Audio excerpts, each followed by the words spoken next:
Hey guys, welcome back. Today we're gonna blow out our sprinklers using my propane tank that I made a couple years ago. Check it out. It's that time of year again, it's fall, and the leaves are changing. This is the time of year, right before the snow season, where you gotta blow out your sprinklers. So that's what we're gonna do. I'm pretty cheap, so I figured out how to do it myself and not pay somebody to come every year and do it, because sometimes they'll show up and it's already starting to snow. First thing we gotta do is load everything up. I like using the tractor because I hate carrying stuff anymore. Of course, we'll need the propane tank, a few blocks, and a whole lot of air line. Oh, and don't forget, you do need a compressor for this, just in case you thought I was gonna blow it up with the propane tank. You'll see what I'm talking about. There, got it. Whew. Don't forget, turn off the water first. I almost made that mistake. That one's it, right there. Well, since I'm here, I might as well turn off the hose bibs. I'm done with that for the year. I'm not gonna be doing anything outside with those, and if I have to, I can come back and turn them back on. All right, locate your valve body or control valves, or wow, the grass really grew over these. All right, I'll turn one of them on just to bleed out the water pressure.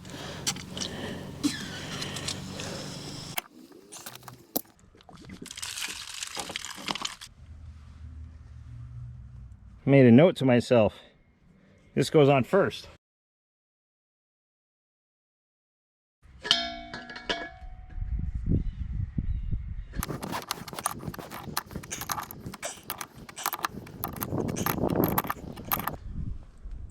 Now I just need to hook up the air hose. We're gonna turn this down to 80. Now there's my setup. Got on and off for the air so that I could fill this up with 80 pounds in the tank. You can hear it building up right now. I made this little spacer at a 3/8 035 wall stainless steel tubing. We'll bring you in closer. And you can see the stem here.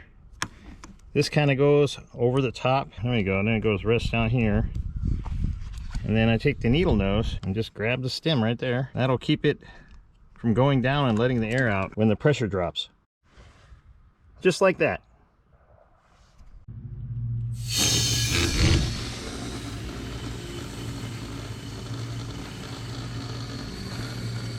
Now the key is pump the propane tank with 80 pounds of air and then run that into the sprinkler system, and then we'll open up each valve for each circuit or run or system, or I don't know, whatever you guys call it. Each valve also has to be opened 5 times each, or at least until the last sprinkler on the run, you know, you see air come out, and then you know you blew all the water out of the system.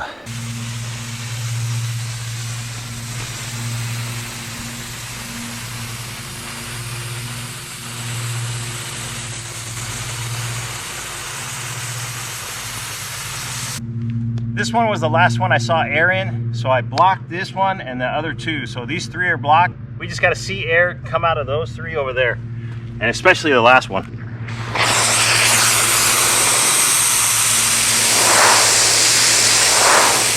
Looks like I need a little more weight. I can't remember what I put on them last year, but this is how I did it last year. I just can't remember everything. And then I opened up the air valve here.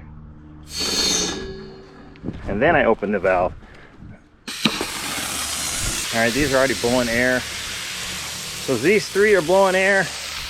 I got that one over there. Must be the last one. So 1, 2, that's 5. Okay, 5 sprinkler heads. And now air is just starting to come out of there, but I'm gonna do it another time. Keep in mind, this one was the last of the circuit. I get this, I guess, I wanna say ditch. It's kind of like a belly. So there's probably water between that last sprinkler and, you know, second to the last. So this one required a little bit more to blow out that water in the belly. As long as you see air come out the last one, then you know you got enough out. Okay, on this, we're gonna turn these 45. Can't remember which way. Oh, okay. Kind of like a 45-degree angle. And then this one too. Because there's water trapped between the ball and the casing, or you want to say fitting or whatever. So that'll allow that to drain out. And I'm going to blow through it one more time and open these up at the same time.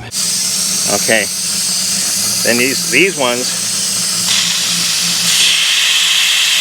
you open up and do the same thing. You leave in a 45-degree angle. I'm going to do that after I blow this one out. Okay, 45. So all 4 of these are at a 45-degree angle, and then you're done. Just in case you were wondering, this is how I set up my propane tank so that I can use it for the sprinklers. Just a note, make sure there's no propane left in the tank. Okay, we start off with a 3/4 inch NPT bushing that reduces it down to a 1/2 inch, and then I go to a 1/2 inch T and another 1/2 inch nipple, because I'll have one on this side too, and then 1/2 inch elbow, then a 1/2 inch to 1/4 inch bushing, so I can go use my 1/4 inch line, because my air hose is a 1/4 inch. The purpose of the tank is to get the air closer to the sprinkler system, and going 1/2 inch will give me the flow it needs. This is actually the minimum flow it needs to push the water out of the system. And then from there I connect, this is 1/2 inch NPT that connects to this nipple right here. Then I had some PEX A 1/2 inch, and then I ran a 1/2 inch shut off, because you need to shut off the airflow to the sprinkler system while you're building up pressure and filling up the tank to 80 psi, so that when you open it up, you know, you want that flow to push out all the water. And then on the other end, I went from 1/2 inch, then I had to get a bushing to 3/4, then 3/4 to 1 inch, because the part that I connect to on the sprinkler system is 1 inch. That's my setup. Well guys, you get the idea. I'm going to continue to blow out the system, and we'll catch you next spring. This is my 3rd year doing it, and I haven't lost a sprinkler head or busted a line yet, unless it's a gopher that chewed through it, or one of the heads, you know, sand got in it and messed up the rotating part. Besides that, it's worked for me for the last 3 years. If you want to do it yourself, this is how you can. If you like this type of content, why don't you check out this video? Anyways, thanks for watching, and keep it on the sunny side.